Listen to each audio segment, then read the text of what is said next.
Hey guys, in this video I will show you how you can fix installer integrity check has failed on Ubisoft Connect. So without further ado, let's get started. First of all, open up CMD without admin rights, just normally.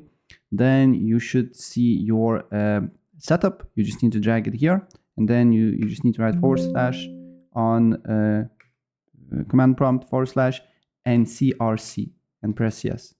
Yep. And then press yes, and you should get installer and installed basically installer like you normally do. It should work. If for some reason this do not work, then what I suggest to do here is to open up Microsoft Store and then look for Ubisoft Connect here, and download it from a Microsoft Store, and then it should work. So this is the two solutions that I have for you, and both should work. So yeah, that's basically it. If I help you out, please press like.